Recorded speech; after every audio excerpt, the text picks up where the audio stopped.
আজকে voice change করার যে নিয়মগুলো রয়েছে সেগুলো আমরা শিখব। দেখো, তোমরা বেশিরভাগ বইগুলোতেই ওই ভয়েস কত প্রকার সেটা দেখবে যে দু প্রকারের আছে। একটা হচ্ছে অ্যাক্টিভ ভয়েস আর একটা হচ্ছে প্যাসিভ ভয়েস। কিন্তু আসলে ভয়েস কিন্তু তিন প্রকার, একটা অ্যাক্টিভ ভয়েস, প্যাসিভ ভয়েস, আর এক ধরনের পাওয়া যায় সেটা হচ্ছে কোয়াসি প্যাসিভ।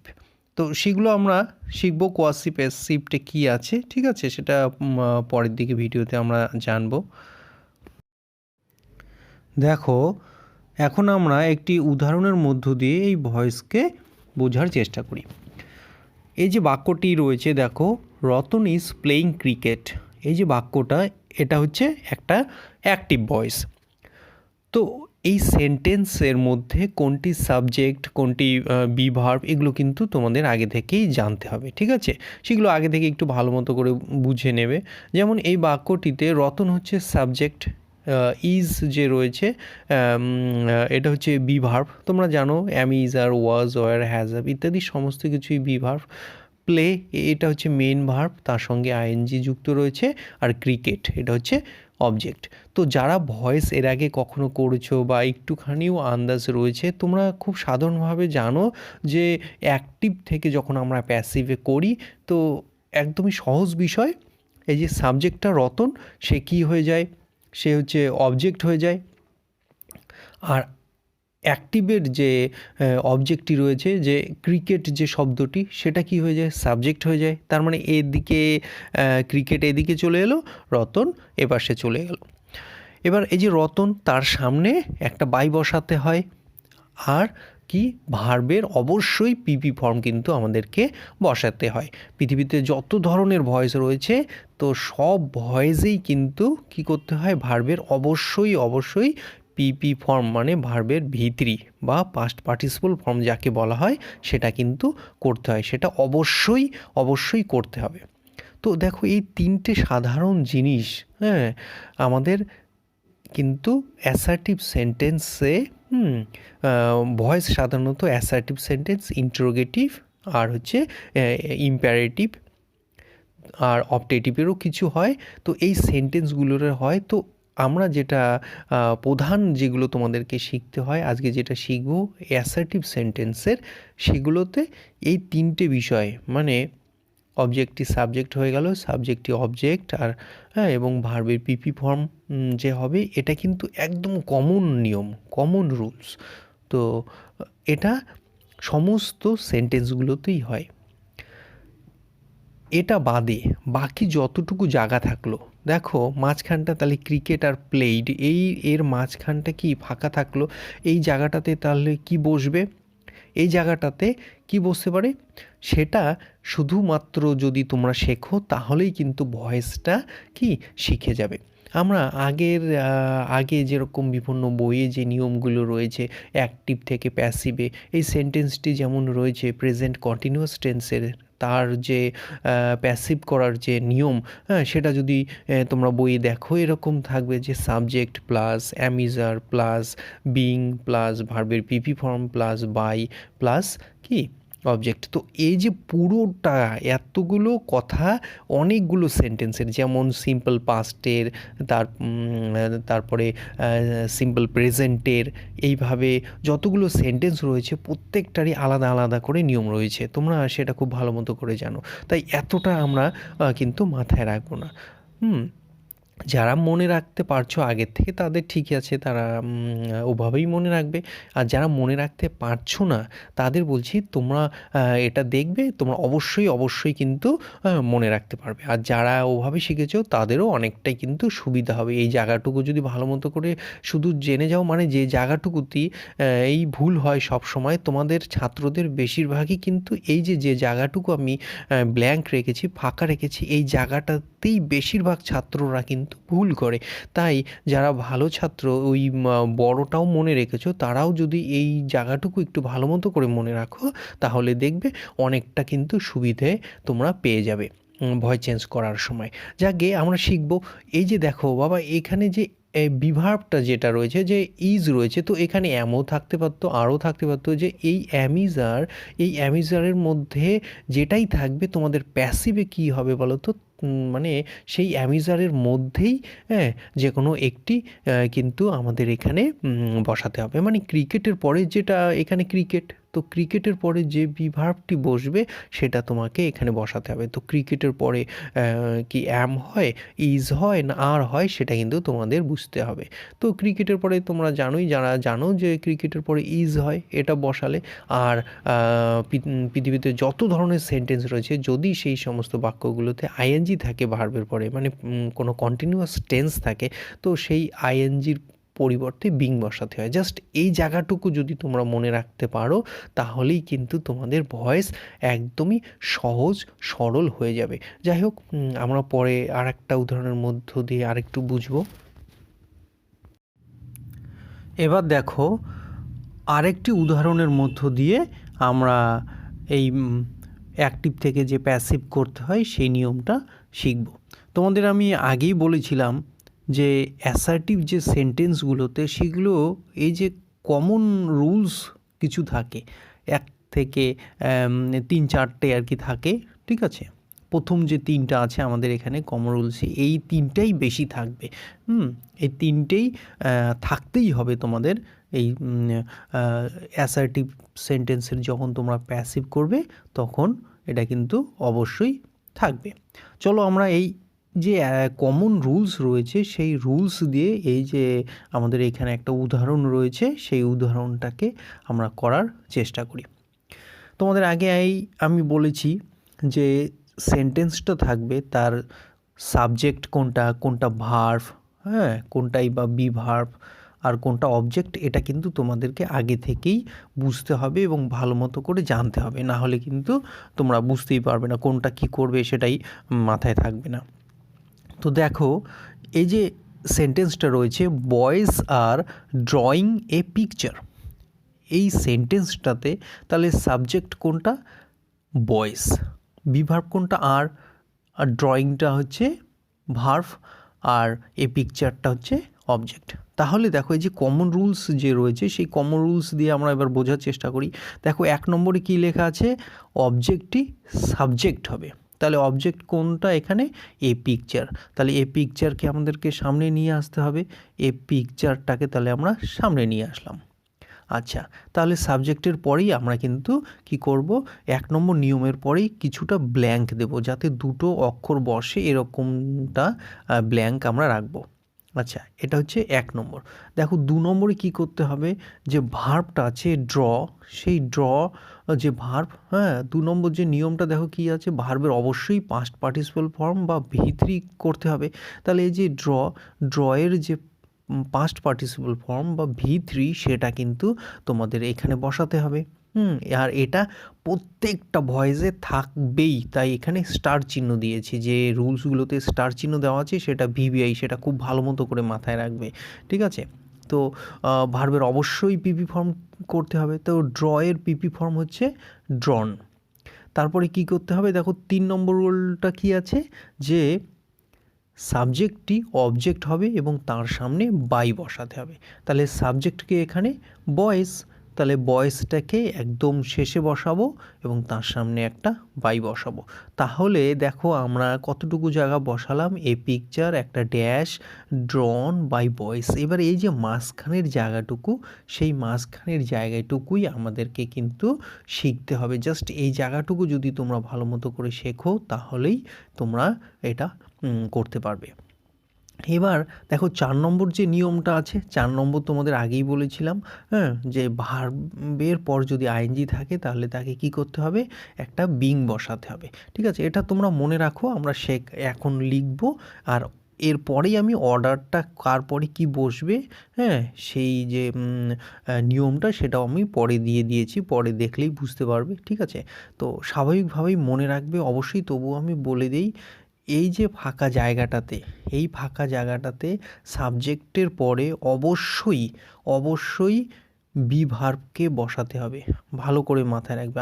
আর একবার বলছি, এই যে বি ভার্ব সাবজেক্টের পরে, মানে এখানে এ পিকচার হচ্ছে প্যাসিভের সাবজেক্ট হয়ে রয়েছে, তো এই সাবজেক্টের পরে অবশ্যই তোমাকে কিন্তু আগে বি ভার্ব বসাতে হবে, তারপরে বাকি যা নিয়ম রয়েছে সেই নিয়ম অনুযায়ী যা বসবে সেটা বসাতে হবে, ঠিক আছে? তাহলে এ পিকচার তোমাদের আগেই বলেছিলাম, এই যে সাবজেক্টটা হলো, তো এই ফাঁকা জায়গাটাতে কি বসাবো? আগের দেখো অ্যাক্টিভে যে সেন্টেন্সে ভয়েস আর রয়েছে, এই যে আর, এই আর, হ্যাঁ, এই যে আর বি ভার্বটা রয়েছে, তো তার ভাই কারা কারা সেটা তুমি কিন্তু ভালো মতো করে মাথায় রাখবে। ভাই অর্থে যেমন আর এর ভাই হচ্ছে অ্যাম, ইজ, আর ওয়াজের ভাই ওয়ার, হ্যাজের ভাই হ্যাভ, শ্যালের ভাই উইল, তো এরকম করে মাথায় রাখবে, ঠিক আছে? তো অ্যাম ইজ আর অ্যাকচুয়ালি এটা হচ্ছে প্রেজেন্ট কন্টিনিউয়াস টেন্স, তো প্রেজেন্ট কন্টিনিউয়াস টেন্সে কী কী ব্যবহৃত হয়? অ্যাম, ইজ, আর, এইভাবে সবগুলো মাথায় রাখবে, তাহলেই হয়ে যাবে।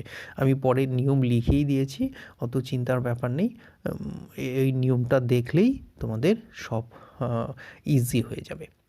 তো দেখো এই যে অ্যামিজার এর ভাই, তাহলে বয়েস আর আছে, তো আর এখানে থাকলে আমি আগেই বলেছিলাম যে কি হবে, প্যাসিভও সেই তাদের ভাইয়ের মধ্যে যে কোনো একটাকে এখানে বসাতে হবে।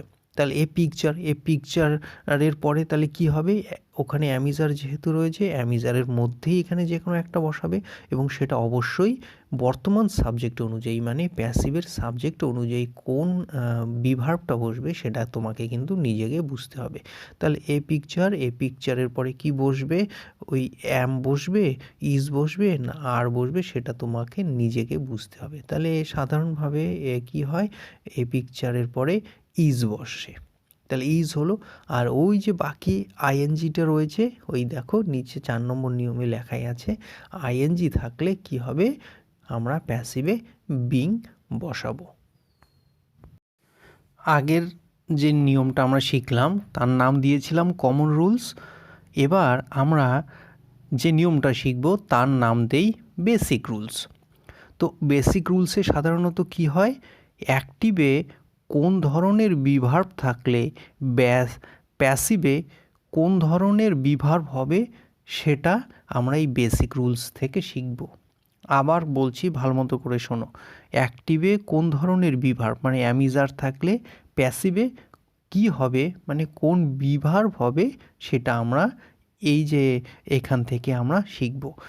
এটা কিন্তু খুব গুরুত্বপূর্ণ, এটা যদি তুমি ভুলে যাও তাহলে অবশ্যই তোমার কি হবে, তোমার কিন্তু ভয়েস অবশ্যই ভুল হবে। আর বেশিরভাগ ছাত্রদের এই জায়গাটাতেই বেশি ভুল হয়, তাই এটা আমি এই রকম করে দিয়েছি। তো এটা আগেও আমি বলেছি, তাই আর বলতে চাচ্ছি না। তো ভালো মতো করে শোনো এবং বোঝার চেষ্টা করো যে কি থাকলে কি হবে। ওই যে আমরা প্যাসিভে যে ব্ল্যাঙ্ক রেখেছিলাম, অ্যাক্টিভে কোন বিভার্ব থাকলে প্যাসিভে ওই ব্ল্যাঙ্ক জায়গায় যে বিভার্ব যেখানে বসবে, মানে সাবজেক্টের পরে যে বিভার্ব বসাতে হয়, হ্যাঁ, তো তখন কি বসাবো, অ্যাক্টিভ থেকে অ্যাক্টিভে যে বিভার্ব থাকবে প্যাসিভে কি হবে সেটা আমরা এখান থেকে শিখব। খুব ভালো মতো করে দেখো। 1 নম্বর যে নিয়মটা আছে অ্যাক্টিভে দেখো লেখাই আছে এখানে, অ্যাক্টিভে যদি বিভার্ব হিসেবে অ্যাম, ইজ, আর থাকে, তাহলে তুমি প্যাসিভে দেখো কি বসাবে, সোজা টান দিয়ে দেখো ওখানে দিয়ে দিয়েছি আমি 1 নম্বরে কি আছে, প্যাসিভে তাহলে কি বসাবো, অ্যাম, ইজ, আর এর মধ্যেই সাবজেক্ট অনুযায়ী, মানে প্যাসিভের যে সাবজেক্ট থাকবে সেই সাবজেক্ট অনুযায়ী তোমার যে কোনো একটিকে বসাতে হবে। দেখো এটা তোমাদের আবার বলছি যে এই যে বিভার্বটা তুমি বসালে, হ্যাঁ, সেটা প্যাসিভে কি ওই ব্ল্যাঙ্ক জায়গাটাতেই কিন্তু তোমাকে বসাতে হবে। যদি তোমাদের এখনও বুঝতে অসুবিধা হয়, ওই সামনের যে উদাহরণগুলো শিখিয়েছি সেই জায়গাটায় আর একটু দেখবে, তাহলেই কিন্তু তোমাদের পরিষ্কার হয়ে যাবে। এবার দেখো তোমাদের আরেকটা জিনিস আমি বলে দেই, এই যে তুমি এই বিভার্বগুলো করলে অ্যামিজার, হ্যাঁ, অ্যাক্টিভে অ্যামিজার, প্যাসিভে তাহলে কী করতে হবে, তাদের মধ্যেই মানে অ্যামিজারের মধ্যে যে কোনো একটি বসাতে হবে। এটা কোন ধরনের সেন্টেন্সের তুমি টেন্সের আসলে টেন্সের তুমি ভয়েস করলে বলো তো, এটা আসলে প্রেজেন্ট কন্টিনিউয়াস টেন্সের কিন্তু তুমি ভয়েস করলে। তো প্রেজেন্ট কন্টিনিউয়াসের ওই যে অত বড় নিয়ম তোমার কিন্তু এভাবে এতটা তোমার মনে রাখতে হলো না। তো যে জায়গাটাই তোমার শুধু ভুল হচ্ছে সেই জায়গাটুকুই তুমি শেখো, হ্যাঁ, তাহলে তোমার দেখবে প্রত্যেকটা ভয়েস ঠিক হবেই। এই জায়গাটুকু জাস্ট একবার মনে রাখবে, তাহলেই তোমাদের হয়ে যাবে। এবার দেখো বাবা, পরের যে নিয়মগুলো রয়েছে 2 নম্বরে দেখো ঠিক একইভাবে ওই একই কথাগুলো তোমরা মাথায় রাখবে। 1 নম্বরে যে কথাগুলো আমি লিখে দিয়েছি, যে তাহলে কি ওয়াজ ওয়ার যদি থাকে, মানে অ্যাক্টিভে যদি ওয়াজ ওয়ার থাকে, তাহলে আমরা প্যাসিভে কি করব, ওই ব্ল্যাঙ্ক জায়গাটাতে সাবজেক্ট অনুযায়ী ওয়াজ বা ওয়ারের মধ্যে যে কোনো একটিকে বসাবো। তো এটা আবার কোন ধরনের সেন্টেন্স হয়ে গেল, এটা পাস্ট কন্টিনিউয়াস, হ্যাঁ, যে টেন্স সেই টেন্স হয়ে গেল। আবার দেখো 3 নম্বর যে নিয়মটা রয়েছে, এটা স্টার দিয়েছি, তোমাদের বারবার বলেছি যে এটা স্টার দেওয়া আছে সেটা ভালো মতো করে কিন্তু মাথায় রাখবে, ঠিক আছে। তো 3 নম্বরে কী আছে, হ্যাজ এবং হ্যাভ থাকলে, তো অ্যাক্টিভে যদি হ্যাজ হ্যাভ থাকে, প্যাসিভে কি করতে হবে, দেখো এখানে বিন কিন্তু এক্সট্রা করে বসে গেছে। তো হ্যাজ বিন অথবা হ্যাভ বিন, ওই যে ব্ল্যাঙ্ক জায়গাটাতে হ্যাজ বিন অথবা হ্যাভ বিন তোমাকে কিন্তু বসাতে হবে। অবশ্যই সেটা প্যাসিভের যে সাবজেক্ট আছে সেই সাবজেক্ট অনুযায়ী তোমাকে বসাতে হবে।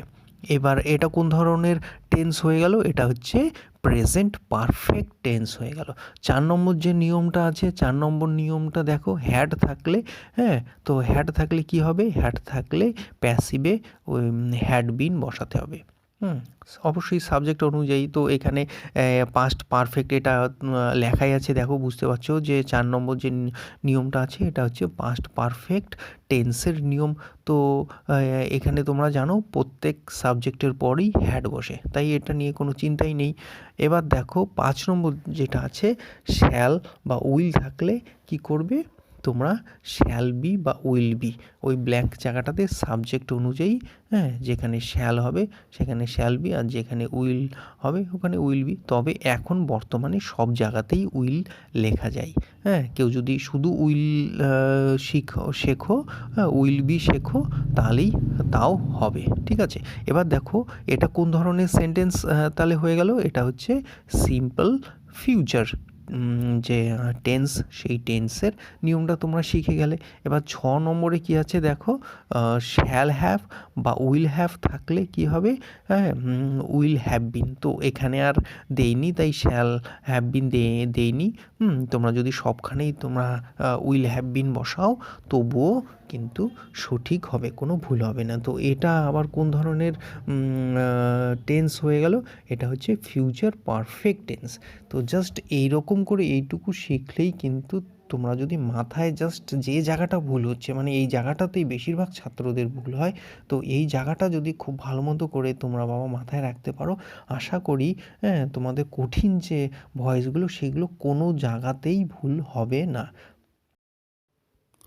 এবার দেখো আমরা বেসিক রুলসের যে 7 নম্বর নিয়মটা আছে সেটা একটু দেখি। 7 নম্বর নিয়মটা কি আছে, যে মোডাল ভার্ব। তো এই যে মোডাল ভার্বগুলো রয়েছে, তো সেগুলো তোমরা জানোই কোনগুলো, can, could, may, might, shall, should ইত্যাদি। এই যে ভার্বগুলো রয়েছে সেগুলো একদমই সহজ, হ্যাঁ। তো এখানে অ্যাক্টিভে শুধু মাথায় রাখবে কি হবে, অ্যাক্টিভে যদি ক্যান থাকে ওর প্রেজেন্ট ফর্মই ইউজ হয়, এরা হচ্ছে কখনো পাস্ট হয় না, মানে অ্যাক্টিভে যদি প্রেজেন্ট থাকে প্যাসিভেও প্রেজেন্টটাই ইউজ হয়, এটা কিন্তু ভালো মতো করে মাথায় রাখবে।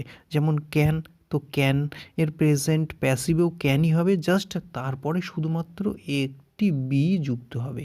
তোমরা যদি এটা মনে রাখতে পারো যে কোনো মডাল ভার্ব যেটাই তোমার অ্যাক্টিভে থাক সেই মডাল ভার্ব কী হবে, সেই মডাল ভার্বটাই বসবে এবং তারপরে শুধুমাত্র একটি বি বসবে। এতটুকু যদি ভালো মতো করে মাথায় রাখতে পারো তাহলেই তোমাদের কিন্তু এই মডাল ভার্বের এই 7 নম্বর নিয়মটা হয়ে যাবে। তবুও আমি তোমাদের ভালো করে বোঝার জন্য আমি একটুখানি এখানে লিখিয়ে দিয়েছি, যেমন ক্যান থাকলে ক্যান বি, মে থাকলে মে বি, কুড থাকলে কুড বি, মাইট থাকলে মাইট বি, শুড থাকলে শুড বি, উড থাকলে উড বি, মানে যেটা যে ফর্মে, যেমন প্রেজেন্ট থাকলে প্রেজেন্ট, পাঁচটা থাকলে পাঁচটি ব্যবহৃত হবে। এবার নিচের যে এই যে গঠনটা আমি লিখিয়ে দিয়েছি, এটা কিন্তু খুব গুরুত্বপূর্ণ বাবা, এটা তোমরা ভালো মতো করে মাথায় রাখবে। অনেকের কি হয়, অনেকে এই যে কার পরে কী বসাবো এটা গন্ডগোল করে ফেলে, এই নিয়ম করে শিখতে গিয়ে কী হয়, মানে কার পরে কী বসাবো সেটা গুলিয়ে ফেলে। তো এই জায়গাটা একটু বলে দিচ্ছি, ভালো মতো করে মাথায় রাখবে। সব সেন্টেন্সগুলোতেই অ্যাসার্টিভ সেন্টেন্স যেগুলো তুমি শিখছো বা পরেরগুলোতেও ওই একই রকম হবে, তবু আমি তোমাদেরকে এটা অ্যাসার্টিভ যেহেতু শেখাচ্ছি এটাই বলে দিই আগে। তো এখানে গঠনটা কি হবে, কার পরে আসলে কি বসবে সেটা কি, প্যাসিভে বলছি অবশ্যই। তো প্যাসিভে দেখো কি হবে, প্রথমে একটা কি হবে, সাবজেক্ট হবে, তারপরে বি ভার্ব হবে, আর এই যে ব্যাকেটে দেখো বিং এবং বিন দুটো দেওয়া রয়েছে। তো বিংটা কি হয়, ওই কন্টিনিউয়াস টেন্সে হবে, প্রেজেন্ট এবং পাস্ট কন্টিনিউয়াস। আর বিন যেটা রয়েছে ব্যাকেটে সেটা প্রেজেন্ট পারফেক্ট আর পাস্ট পারফেক্ট। এই দুটো সেন্টেন্স, দুটো করে 4টে সেন্টেন্সেই হ্যাঁ কী হবে, তোমাদের এই বিং এবং বিন বসবে। আর বাকি সবগুলোতেই কিন্তু এই ব্যাকেটের বিং এবং বিন বসবে না, অবশ্যই ভালো মতো করে মাথায় রাখো। শুধুমাত্র ওই কন্টিনিউয়াস টেন্স এবং পারফেক্ট টেন্সেই বিং এবং বিন হয়, বাকি ক্ষেত্রে কিন্তু হয় না। বাকি ক্ষেত্রে এই সাধারণ গঠন অনুযায়ী হয়। তো কীভাবে হবে, সাবজেক্ট প্লাস সাবজেক্টের পরে প্যাসিভের অবশ্যই সাবজেক্ট, প্যাসিভের সাবজেক্ট, তারপরে একটা বি ভার্ব। হ্যাঁ, তো ওই কন্টিনিউয়াস পারফেক্ট হলে বিং বা বিনের মধ্যে একটা, তারপরে প্লাস হচ্ছে ভার্বের অবশ্যই পিপি ফর্ম বসাতে হবে বা ভি3, প্লাস আবার অনেক সময় কি হয়, একটু এক্সট্রা জিনিস থাকে সেন্টেন্সের মধ্যে, তো সেটাও ওই ভার্বের পরেই তোমরা বসিয়ে দেবে। তারপরে প্লাস একটা বাই, তারপরে ওই অবজেক্ট হয়ে যাবে। তো এটা হলো প্যাসিভ করার নিয়ম। আজকের মতো এতটুকুই, কারণ ভিডিওটা অনেক বড় হয়েছে। এই অ্যাসার্টিভ সেন্টেন্সের ভয়েস চেঞ্জ করার আর অল্প একটু নিয়ম বাকি আছে, এটা পরের ভিডিওতে আমি শিখিয়ে দেব।